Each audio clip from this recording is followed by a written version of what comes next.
Professor Fran Mrkovic. Oh, sorry, I have to switch to English. Okay. The next speaker is Professor Fran Mrkovic. She is a cultural anthropologist, teaches at the Department of Sociology and Anthropology in Gorion University. Her specialty is politics and society, or identity, community, migration, family dynamics, and so on.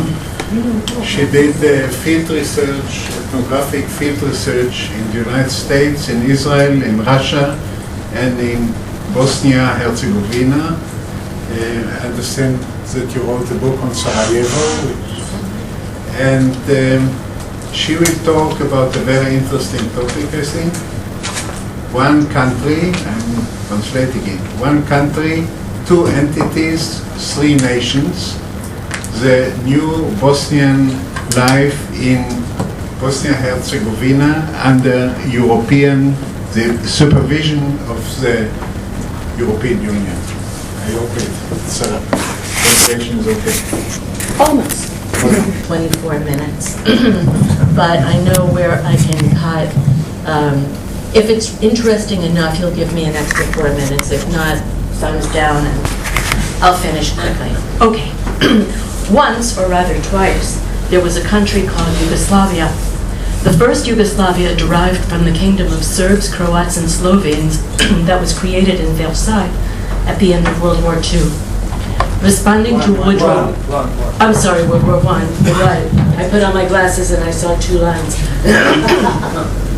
Responding to Woodrow Wilson's 14 points, particularly the self-determination of nations, British historian Adrian Hastings tells us that Croat, Serb, and Slovene were to be regarded as no more than ethnicities within a southern-south nation. That first Yugoslavia was short-lived, succumbing in 1941 to Nazi invasions. During the Second World War, Serbs and Croats fought each other in a bitter civil war, while Josip Broz Tito gathered a multi-ethnic army of partisans, which was ultimately victorious against the fascist puppet state of Croatia and right-wing loyalist Serbia.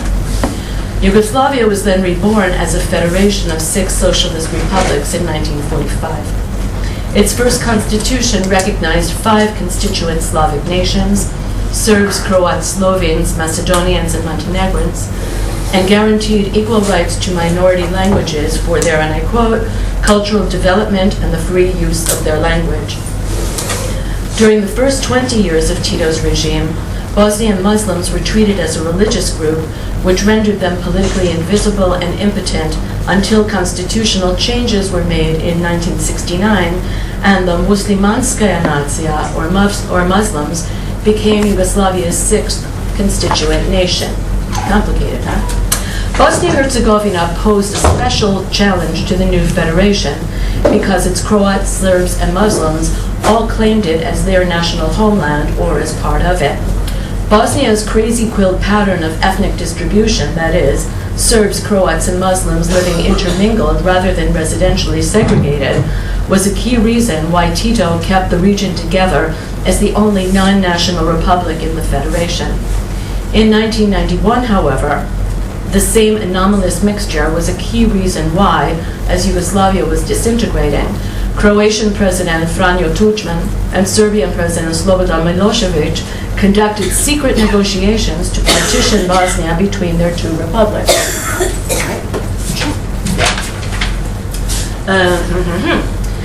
The reasoning behind the belief in their rights to divide Bosnia-Herzegovina was that it was an artificial consequence of Ottoman rule and religious conversions, and that Bosnia had no indigenous nation of its own. Those claims notwithstanding, on-the-ground patterns, as I mentioned before, of Serbs, Muslims, and Croats living together throughout the region thwarted plans for immediate partition. To remedy that problem, radical Bosnian Serbs established a breakaway Serbian republic, and radical Croats soon followed suit with Herzegovina. At the same time, though, Bosnia's Muslims, those who identified as non-ethnic or pan-ethnic Yugoslavs, several minorities, and many thousands of not nationalist, mainly city-dwelling Croats and Serbs refused to comply with the idea of partition and voted instead in favor of their united, multinational Bosnia. In April 1992, immediately after independent Bosnia-Herzegovina gained international recognition, ultranationalists instigated a war, the aim of which was to ethnically cleanse the population and purge the persons, artifacts, and records that attest to the long-term coexistence, overlap, and mixtures of religions and ethnicities. When complete, the erasure of the biological and cultural results of these mergers was to have led to a natural division of Bosnia-Herzegovina between Serbia and Croatia. Oh, here we go. The Dayton Peace Agreement that ended those wars was a difficult compromise that recognized the collective rights of Bosnia's three major national groups while preserving the territorial sovereignty of the nation.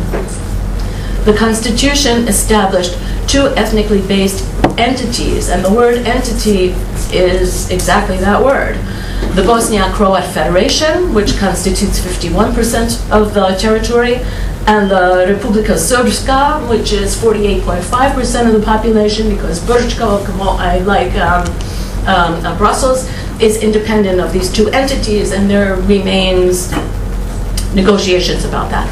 So let's just say the Federation is 51%, the Republika Srpska is 49%, and declared the Bosniaks, formerly known as the Muslims, the Croats, and the Serbs, as its constituent nations. On the state level, the Constitution set up a democratic government consisting of a trinational three-person presidency and a bicameral legislature. The entities also have their own government apparatus, and until 2005, their own armies and police forces. The supragovernmental Office of the High Representative oversees all of this through the person of the non-elected, EU-appointed High Representative. Socialism and armed conflict are now things of the past, but their scars, visions, and legacies remain. Each constituent nation has its own school curricula and the right to its mass media, and although everyone speaks the same tongue, government documents must be printed in the country's three official languages: Bosanski, Bosnian, Hrvatski, Croatian, and Srpski, Serbian.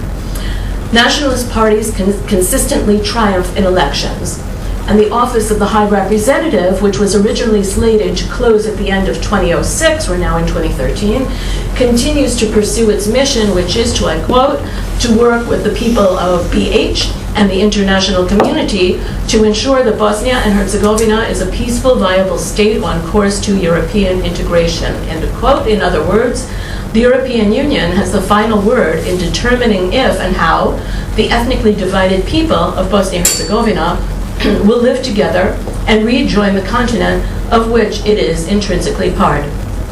Since 1996, Bosnian citizens have been bombarded by messages from the OHR, the Office of the High Representative, imploring them to change their nationalistic, undemocratic ways. According to top officials, however, these messages have fallen on deaf ears. In 2008, the fifth representative, Miroslav Lajčák, told Bosnian Serbs that it is illegal for them to launch a referendum about the secession of the Serbian Republic from Bosnia-Herzegovina. None of the country's constituent nations, he reminds them, possesses the right to independence.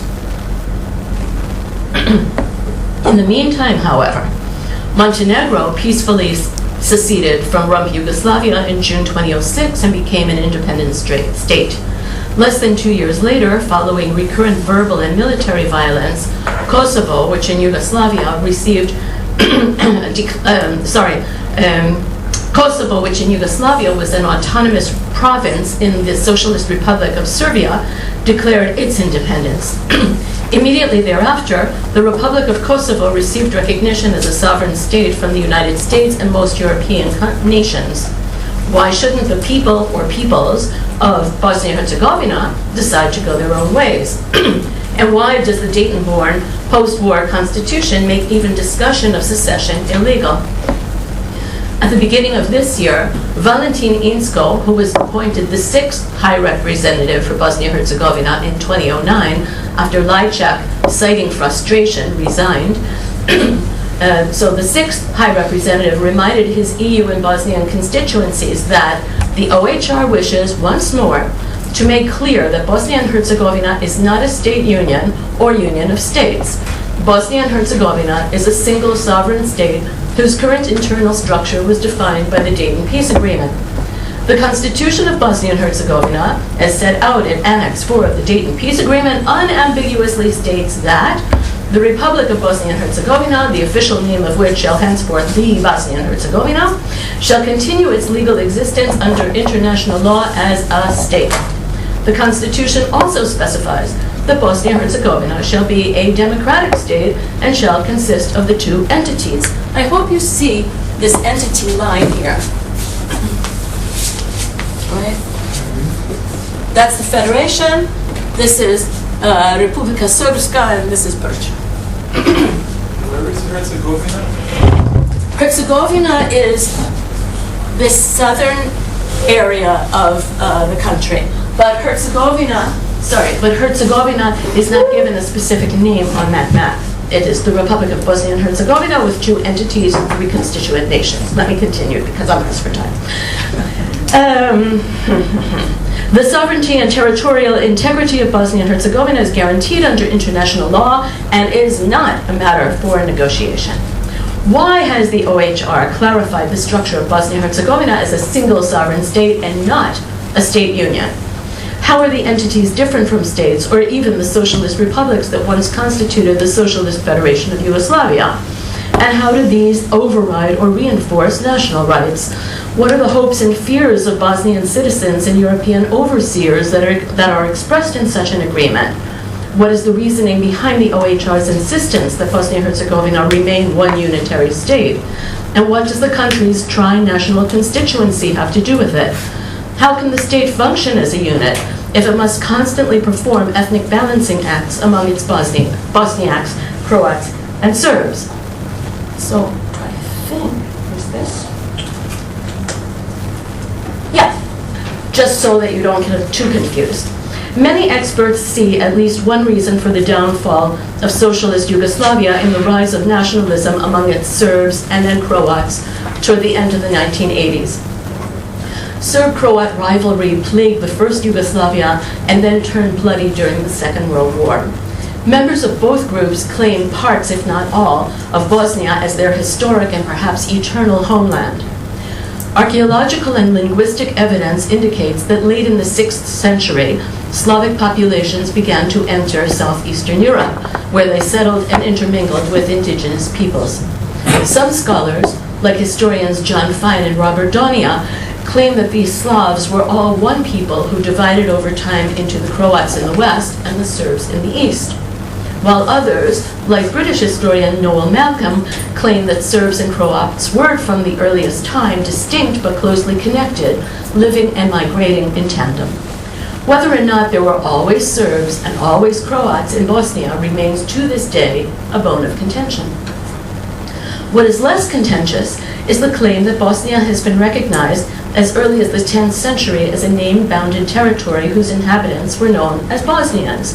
From the end of the 12th century until its conquest in 1463 by Ottoman forces, Bosnia operated as an independent kingdom.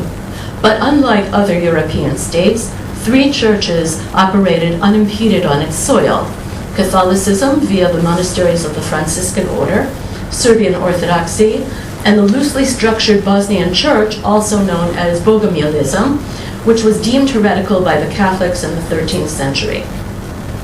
The Bosnian Church disappeared after the fall of the Bosnian Kingdom, and over the centuries of Turkish rule, thousands of Bosnians crossed religious lines. Contemporary Bosniak historiography, Bosniak, that is,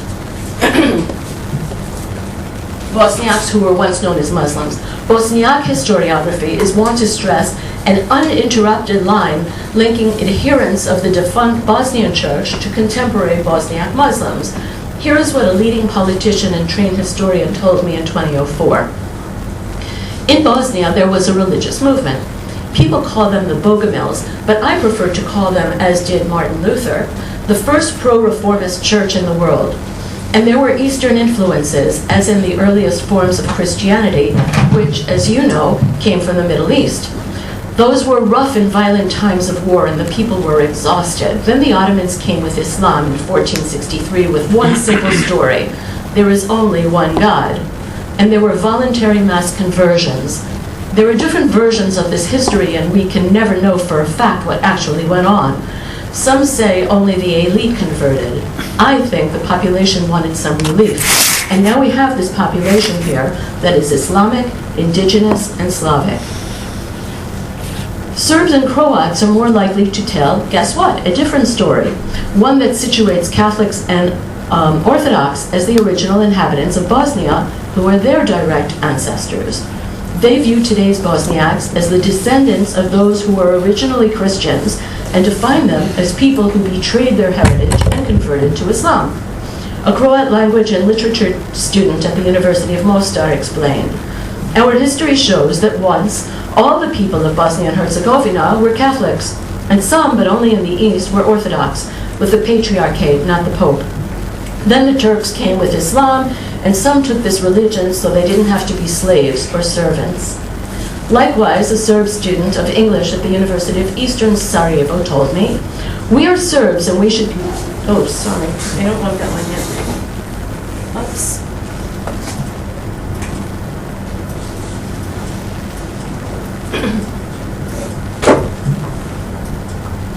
I don't know what happened.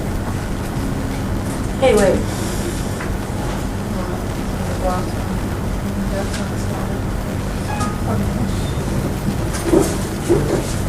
That's back to Yugoslavia. Okay, thank you. I'm so pathetic. Okay. We're Serbs and we should be part of Serbia. Throughout history, it's been this way. Look, before the 15th century, when the Ottoman rulers came from Turkey. One more, please. Thank you. Everyone in this region was Orthodox. They were Serbs. Then the Croats, under... There. Then the Croats, under the Hungarians, spread out from the west, and the Turks came and set up their rule over Bosnia. And some people, in order to get rid of the high taxation or to get the privileges, converted to Islam. This was always part of Serbia. Despite the fierce rivalries between Serbs and Croats, by 1990, their major spokesmen and thousands of followers came to agree on one central point. The Turkish conquest was a great tragedy that disrupted the historical progress of their nations. No matter their differing interpretations of maps, linguistics, and demographics, Serbs and Croats agreed that the Bosnians who converted to Islam and the land upon which they lived were originally and therefore should be eternally theirs. When in the 1990s radicalized Serbs and Croats fought over territorial boundaries, they concurred that despite the 1969 Yugoslav constitutional decree to the contrary, Bosnia's Muslims were not a nation and should therefore become part of either Serbia or Croatia. During the wars of 1992 through 95, Bosnia's Muslims were told to accept that they were really Croats or Serbs or suffer the consequences of expulsion or extermination. The Muslims complied in declaring who they really were, but they did so by rallying under the identificational banner of Bosniaks and fighting for an independent Bosnian state. Their elites asserted Bosnian nationhood by narrating a legitimate and continuous national history, as I showed by linking their version of Islam with the heretical Christianity practiced in medieval Bosnia. Using the same narrative structure as the Croats and the Serbs, the Bosniaks have adopted an ethnonym that reinforces primordial claims to the land of Bosnia, which they declare, this is fine, has never been Yonka, nor should ever be part of Serbia or Croatia. Thus, despite the incompatibility of their contexts, Bosniaks, Croats, and Serbs use identical structures to tell their national histories and to assert the rectitude of the DPA, the Dayton Peace Accords, that Bosnia-Herzegovina's population is best divided into 3 constituent nations, each entitled to its own land, language, culture, and self-governance. Now that I've convinced you that the BCS triad, each one of them think of themselves and would prefer to operate as three separate nations, I need to complicate the situation to make the case for a parallel Bosnian way that has accompanied the development of these three identities over the longue durée. This fluid, open, and tolerant Bosnian way developed from centuries of intergroup co-residence and commerce in local markets and urban centers where people of four faiths, Catholicism, Orthodoxy, Islam, and since the 1530s, Sephardic Judaism, interacted and shared public space. Communicating in mutually intelligible South Slav dialects, actually one language which should have been but never has been called Yugoslav, and lending and borrowing myriad cultural elements through porous boundaries, the people of Bosnia created and practiced what they called and still called zajednički život, or the common life, that united Bosnians of different regions and professions. Religions, regions, and professions. Commentators during the wars, Sarajevans and foreign observers alike, described a fierce determination to continue this Bosnian way. Susan Woodward, in her Balkan Tragedy, writes that the people of the towns and cities presented a formidable obstacle to the nationalist propaganda as they continued showing up at their multi-ethnic workplaces to produce newspapers, music, literature, and poetry, to heal the sick and wounded, and to guard artifacts attesting to Bosnia's tolerant spirit of pluralism. And although it is not used in official documents to count or categorize the population, the word Bosanci, what happened to my thing? I don't know. Too bad.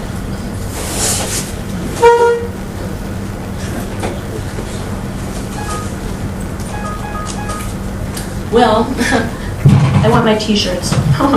The word Bosanci, or Bosnians, remains salient.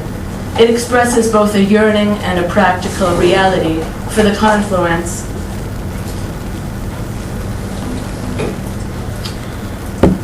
Yes, thank you. For the confluence of ethnically marked people within one socio-political space, which is greater than the sum of its parts. And here's a shot of t-shirts on sale in the old city of Sarajevo, proclaiming their wearers 100% Bosnian. Bosanac is a Bosnian male, the red one, Bosanka is a Bosnian female. Bosnianness is not possible without ethno-religious pluralism. The BCS triad is necessary for Bosnianness, but it is not the only contributor to it. Gypsies, Jews, Hungarians and Czechs, Germans and Slovenes, Ukrainians and Ruthenians have long been part of the Bosnian ethnoscape. Just as important are those mixed ethnic or pan-ethnic individuals who, in the latter part of the 20th century, identified first and foremost as Yugoslavs, loyal to a state that represented the broadly defined interests of all South Slav peoples. In the 21st century, the ethnic variety beyond the BCS triad has been constitutionally erased, compressed into a residual category of ostali, or others, that very few wish to proclaim as their prime identity. While over 15 years after Dayton, Bosnia-Herzegovina may be one internationally recognized state, in reality it operates more as a wary coalition of rival nations, and citizens' rights accrue more through the collective national rights of BCS than as state-guaranteed individual liberties. During the summer of 2006, two men from the residual category Ostali, Jewish Jakob Finci and Rom Gypsy Durvo Sedic, initiated a case against their country at the European Court of Human Rights. Well, you can take the hook and bring me out, or let me finish at least in 2 minutes. Thank you. They claim that the law mandating the 3-person state presidency, that it consisting of 1 Bosniak, 1 Croat, and 1 Serb, is unconstitutional, and also that only the BCS can hold elected office in one of the 2 legislative bodies, is also discriminatory. On December 22, 2009, the court rendered its verdict against Bosnia, declaring that all citizens should be provided with equal treatment, including eligibility to stand for election. Although the court did not expressly order Bosnia and Herzegovina to change its constitution, the ruling implies that it must do so because it is the state's responsibility to avoid another violation at the European Court of Human Rights. Be that as it may, The governing structure of Bosnia-Herzegovina has no direct channel or mandate for implementing the European Court's decision. In fact, its implementation would require amending the Republic's constitution, which, given current conditions, is highly unlikely. Sometimes liberal voices can be heard that suggest overhauling Bosnia's structure to eliminate the ethnically based entities in favor of a unitary state of all of its citizens. These voices, however, are weak and easily squelched by the officially recognized and rights-possessing BCS constituent nations and nationalist parties, who jealously guard their bailiwicks. The Ostali may have won their case for equal rights and representation in Strasbourg, but not in Sarajevo, at least not yet. So my time is up, so I'll skip to my final paragraph, which, very much like Astrid, is filled with questions. Will the OHR once and for all eliminate nationalist parties while affirming Bosnia-Herzegovina's Dayton-born constitution? Will the Constitutional Convention be called to rewrite the foundational laws of state to conform to the December 2009 ruling of the European Court of Human Rights?